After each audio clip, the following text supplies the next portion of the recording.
ಮುದ್ದಾಪುರ ಗ್ರಾಮದಲ್ಲಿ ಚಿರತೆ ದಾಳಿಗೆ ಕರುವೊಂದು ಗಾಯಗೊಂಡ ಘಟನೆ ನಡೆದಿದೆ.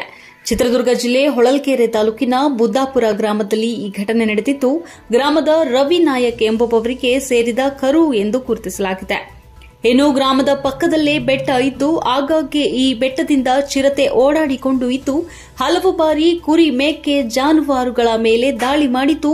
ಇಂದು ಕೂಡ ಬೆಟ್ಟದ ಮೇಲಿಂದ ಇಳಿದು ಬಂದ ಚಿರತೆ ರವಿ ನಾಯಕ್ ಅವರ ಕರುವಿನ ಮೇಲೆ ದಾಳಿ ಮಾಡಿ ಗಾಯಗೊಳಿಸಿದ್ದು, ಮಾಲೀಕರು ನೋಡಿ ಕರುವನ್ನ ರಕ್ಷಣೆ ಮಾಡಿದ್ದಾರೆ. ಇನ್ನು ಸ್ಥಳಕ್ಕೆ ಪಶುವೈದ್ಯರು ಬಂದು ಕರುವಿಗೆ ಚಿಕಿತ್ಸೆ ನೀಡಿದ್ದು, ಕರುವನ್ನ ರಕ್ಷಣೆ ಮಾಡಿದ್ದಾರೆ. ಇನ್ನು ಈ ಗ್ರಾಮದಲ್ಲಿ ಕಳೆದ ಹಲವು ದಿನಗಳಿಂದ ಚಿರತೆ ಓಡಾಡಿಕೊಂಡು ಇದ್ದು, ಕುರಿ, ಮೇಕೆ, ಜಾನುವಾರುಗಳ ಮೇಲೆ ದಾಳಿ ಮಾಡಿದ್ದು, ಜನರು ಓಡಾಡಲು ಸಹ ಭಯ ಪಡುವ ಪರಿಸ್ಥಿತಿ ಉಂಟಾಗಿದ್ದು, ಅರಣ್ಯ ಇಲಾಖೆ ಇತ್ತ ಕಡೆ ಗಮನ ಹರಿಸಿ ಬೋನನ್ನ ಇರಿಸಿ ಚಿರತೆ ಕಾಟದಿಂದ ಪಾರು ಮಾಡುವಂತೆ ಗ್ರಾಮಸ್ಥರು ಆಗ್ರಹವನ್ನ ಮಾಡಿದ್ದಾರೆ.